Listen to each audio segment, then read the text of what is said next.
వికారాబాద్ జిల్లా పరిగి ప్రభుత్వ ఆసుపత్రిలో స్వస్థ్ నారీ సశక్త్ పరివార్ అభియాన్ మెగా హెల్త్ క్యాంపును ప్రారంభించిన Parigi MLA doctor T Rammohan Reddy. గతంలో నేను ఎమ్మెల్యేగా ఉన్నప్పుడు 14లో 5 కోట్ల రూపాయలతో ఈ అధునాతనమైనటువంటి హాస్పిటల్ నిర్మాణం చేయించడం జరిగింది. ఇప్పుడు మళ్ళీ కాంగ్రెస్ ప్రభుత్వం రేవంత్ రెడ్డి గారు ముఖ్యమంత్రి అయిన తర్వాత 27 కోట్ల రూపాయలతో చాలా పెద్ద ఎత్తున 100 బెడ్స్తో all departments, all disciplines, all facilities also, equipment కానీ ఏదన్నా సరే, ట్రీట్మెంటు, సర్జరీసు, ఆపరేషన్ థియేటర్స్ అన్నీ కూడా ఏర్పాటయ్యే విధంగా కొత్త బిల్డింగ్ కూడా కన్స్ట్రక్షన్ స్టార్ట్ చేసినాం. బిల్డింగ్ వర్క్ కూడా జరుగుతుంది.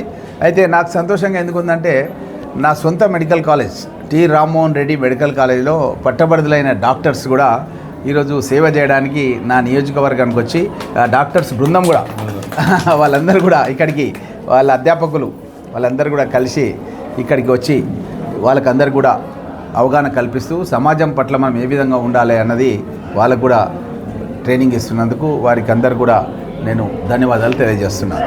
ఓకే, ఈరోజు పెట్టినటువంటి క్యాంప్ ఏంటంటే ముఖ్యంగా మహిళల ఆరోగ్యం గురించి. నేను ఎంతో కాలం నుంచి మంత్రి, మన ఆరోగ్య శాఖ మంత్రితో కూడా నేను అన్నాను, లేడీస్ అనే వాళ్ళ హెల్త్ చాలా వీక్ ఉంది. వాళ్ళకు చాలా మటుకు ఏంటంటే వాళ్ళకు రక్తహీనత, అంటే బ్లడ్ తక్కువ ఉండడం మూలంగా వాళ్ళకు చాలా రోగాలు వస్తున్నాయి అన్నమాట. అందుగురించే బ్లడ్ డొనేషన్ చేసి రక్తహీనత ఉన్న వాళ్ళకు మనం బ్లడ్ ఎక్కియడానికి బ్లడ్ కలెక్షన్ చేసినాం.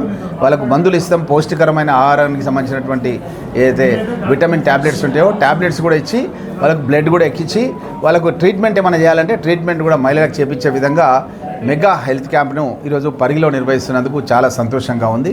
ఈ యొక్క సర్వీస్ని 2వ తారీఖు వరకు ఉంటుంది. మీరు ఎవరైనా సరే మహిళలు 2వ తారీఖు వరకు ఇక్కడ రావచ్చు. అదేవిధంగా నా సొంత మెడికల్ కళాశాల పటంచెరులో ఉంది.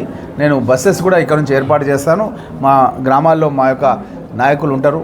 ఆ నాయకులను అడిగితే, కాంగ్రెస్ పార్టీ నాయకులను అడిగితే వాళ్ళు మాకు ఫోన్ చేస్తే మేము వెహికల్స్ కూడా పంపించి పేషెంట్స్ను తీసుకెళ్ళి అక్కడ ట్రీట్మెంట్ చేపించి మళ్ళీ వాపస్ తీసుకొని రావడం జరుగుతున్న విషయాన్ని తెలియజేస్తున్నాం.